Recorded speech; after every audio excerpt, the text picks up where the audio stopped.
ಆದಿಜಾಂಬವ ಬಂಧುಗಳೇ, ತಾರೀಕು 26/10/2025 ಅಂದರೆ ಮೊನ್ನೆ ನಮ್ಮ ಜನಾಂಗದ ಮಂತ್ರಿಗಳಾಗಿರ್ತಕ್ಕಂತಹ ಸನ್ಮಾನ ಶ್ರೀ ಮುನಿಯಪ್ಪಾಜಿಯವರ ಮತ್ತೆ ಸನ್ಮಾನ ಶ್ರೀ ತಿಮ್ಮಪ್ಪುರ್ಜಿಯವರ ಹಾಗೂ ಈ ಜನಾಂಗದ ಮಾಜಿ ಲೋಕಸಭಾ ಸದಸ್ಯರಾಗಿರ್ತಕ್ಕಂಥ BN ಚಂದ್ರಪ್ಪನವರು, ಈ ಜನಾಂಗದ ಮಾಜಿ ಸಚಿವರಾಗಿರ್ತಕ್ಕಂಥ H ಆಂಜನೇಯರವರು, ಈ ಜನಾಂಗದ ಮಾಜಿ ಲೋಕಸಭಾ ರಾಜ್ಯಸಭಾ ಸದಸ್ಯರಾಗಿದ್ದಂತಹ ಎಲ್ ಹನುಮಂತಯ್ಯನವರು ಹಾಗೂ ಈಗ MLCಗಳು ಮತ್ತು KPCCಯ ಕಾರ್ಯಾಧ್ಯಕ್ಷರಾಗಿರ್ತಕ್ಕಂಥ ವಸಂತ್ ಜಿ ಅವರ ನೇತೃತ್ವದಲ್ಲಿ ನಾನು ಮತ್ತು ಕೆಲವು ಶಾಸಕರು, ಜನಾಂಗದ ಶಾಸಕರುಗಳು ಮಾನ್ಯ ಮುಖ್ಯಮಂತ್ರಿಗಳನ್ನು ಸಂಜೆ 7 ಗಂಟೆಗೆ ಮನೆಯಲ್ಲಿ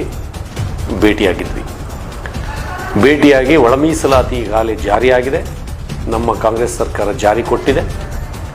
ಆದರೆ ಅದು ಇನ್ ಡೀಟೇಲ್ ಆಗಿ ಎಲ್ಲ ಇಲಾಖೆಗಳಲ್ಲೂ ಕೂಡ ಅಕ್ಯುರೇಟ್ ಆಗಿ ಅದನ್ನು ಹೇಗೆ ಇಂಪ್ಲಿಮೆಂಟ್ ಮಾಡಬೇಕು ಅನ್ನೋ ವಿಚಾರವಾಗಿ ಹೊರಗಡೆ ಜನಾಂಗದ ಅನೇಕ ನಾಯಕರುಗಳು ತಪ್ಪು ಕಲ್ಪನೆಯಲ್ಲಿ ಕಾಂಗ್ರೆಸ್ ಪಕ್ಷದ ವಿರುದ್ಧವಾಗಿ ಹೇಳಿಕೆಗಳನ್ನು ಕೊಡ್ತಕ್ಕಂಥದ್ದು, ಹೋರಾಟಗಳನ್ನು ಮಾಡ್ತಕ್ಕಂಥದ್ದು ನಡೀತಾ ಇದೆ.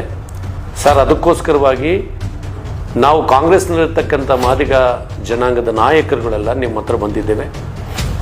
ಈ ಒಳ ಮೀಸಲಾತಿ ಏನು ಜಾರಿಯಾಗಿದೆ ಇನ್ ಡೀಟೇಲ್ ಆಗಿ ಆಂಧ್ರ ಪ್ರದೇಶ ಮತ್ತು ತೆಲಂಗಾಣದಲ್ಲಿ ಏನು ಡೀಟೇಲ್ ಆಗಿ ಹೇಗೆ ಅದನ್ನು ಕರಾರುವಕ್ಕಾಗಿ ತರಬೇಕು ಆ ಒಂದು ಕಾಪಿನ ತರಿಸ್ಕೊಂಡು ತಾವು ಅದೇ ರೀತಿಯಲ್ಲಿ ಕರ್ನಾಟಕ ರಾಜ್ಯದಲ್ಲಿ ಇಂಪ್ಲಿಮೆಂಟ್ಗೆ ಅವಕಾಶ ಕೊಡಬೇಕು. ಆ ದೃಷ್ಟಿಯಿಂದ ಪರಿಶಿಷ್ಟ ಜಾತಿಯ ಎಲ್ಲ ಮಂತ್ರಿಗಳನ್ನು ನೀವು ಸಭೆ ಕರಿಬೇಕು ಅಂತ ಒತ್ತಾಯ ಮಾಡಿದ್ದಕ್ಕೋಸ್ಕರ ತಾರೀಕು 30ರಂದು ಮಾನ್ಯ ಮುಖ್ಯಮಂತ್ರಿಗಳು ಪರಿಶಿಷ್ಟ ಜಾತಿಯ ಎಲ್ಲ ಮಂತ್ರಿಗಳನ್ನು ಕೂಡ ಸೋಷಿಯಲ್ ವೆಲ್ಫೇರ್ ಡಿಪಾರ್ಟ್ಮೆಂಟಿನ ಮಂತ್ರಿನೂ ಸೇರಿಸಿ ಸಭೆ ಕರೆದಿದ್ದಾಯಿತು.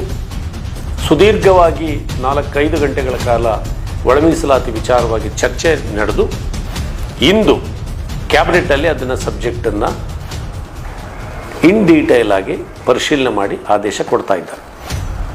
ನನ್ನ ಮಾದಿಗ ಬಂಧುಗಳಲ್ಲಿ ವಿನಂತಿ, ಇದು ಹೊಸ ಥರದ ಪ್ರಯೋಗ ಆದ್ದರಿಂದ ಸ್ವಲ್ಪ ತಡ ಆಗ್ತಾ ಇದೆ.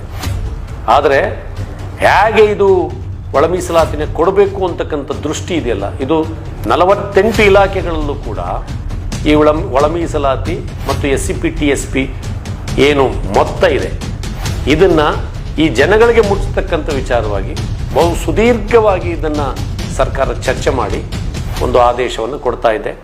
ಅದರ ಪೂರ್ವಭಾವಿಯಾಗಿ ಈಗಾಗಲೇ ಪ್ರಮೋಷನ್ ಕೊಡ್ತಕ್ಕಂಥದ್ದು, ಅಪಾಯಿಂಟ್ಮೆಂಟ್ ಮಾಡ್ತಕ್ಕಂಥದ್ದು, ಆಮೇಲೆ ಮಕ್ಕಳಿಗೆ ವಿದ್ಯಾಭ್ಯಾಸ ಕೊಡ್ತಕ್ಕಂಥದ್ದು, ಇದೆಲ್ಲ ಆದೇಶ ಆಗಿದೆ. ಅದನ್ನು ಮುಂದುವರೆದು ಜಾತಿ ಸರ್ಟಿಫಿಕೇಟ್ ಕೊಡ್ತಕ್ಕಂಥದ್ದನ್ನು ಕೂಡ ಈಗ ಆದೇಶ ನಮ್ಮ ಸರ್ಕಾರ ಕೊಟ್ಟಿದೆ. ಇನ್ನೂ ಕೂಡ ಆರ್ಥಿಕ ಸವಲತ್ತುಗಳನ್ನು ಕೊಡ್ತಕ್ಕಂಥದ್ದು, ರಾಜಕೀಯ ಸವಲತ್ತುಗಳನ್ನು ಕೊಡ್ತಕ್ಕಂಥದ್ದು, ಇದನ್ನೆಲ್ಲ ಕೂಡ ಚರ್ಚೆ ಮಾಡಿ ಇವತ್ತು ಈ ದಿನ ಕ್ಯಾಬಿನೆಟಲ್ಲಿ ಅದರ ಸುದೀರ್ಘ ಚರ್ಚೆಯ ನಂತರ ಅದರ ಆದೇಶಗಳನ್ನು ಕೊಡ್ತಕ್ಕಂಥ ಯಾವ ತರವಾಗಿ ಅದನ್ನು ಇಂಪ್ಲಿಮೆಂಟ್ ಮಾಡಬೇಕು ಅಂತ ಸುದೀರ್ಘ ಚರ್ಚೆ ನಡೆದು ಅದನ್ನು ಕೊಡ್ತಾ ಇದ್ದಾರೆ. ತಾವು ನಮ್ಮ ಆದಿಜಾಂಬವ ಬಂಧುಗಳು, ಮಾದಿಗ ಬಂಧುಗಳು ಮತ್ತು ಮಾದಿಗರ ಜೊತೆಗಿರ್ತಕ್ಕಂಥ 16 ಜಾತಿಯ ಬಂಧುಗಳು ಇದನ್ನು ತಾಳ್ಮೆಯಿಂದ ನಾವು ತಗೊಳ್ತಕ್ಕಂಥ ವ್ಯವಸ್ಥೆ ಮಾಡೋಣ ಅಂತಕ್ಕಂಥದ್ದನ್ನು ಇವತ್ತು ನಾನು ಹೇಳೋಕ್ಕೆ ಇಷ್ಟಪಡ್ತಾ ಇದ್ದೀನಿ. ದ ವಾಯ್ಸ್ ಆಫ್ ಮಾದಿಗ, ನಿಮ್ಮಿಂದ ನಿಮಗಾಗಿ, ಸತ್ಯದ ಪರವಾಗಿ, ಸಮಾನತೆಯ ಹಾದಿಯಲ್ಲಿ.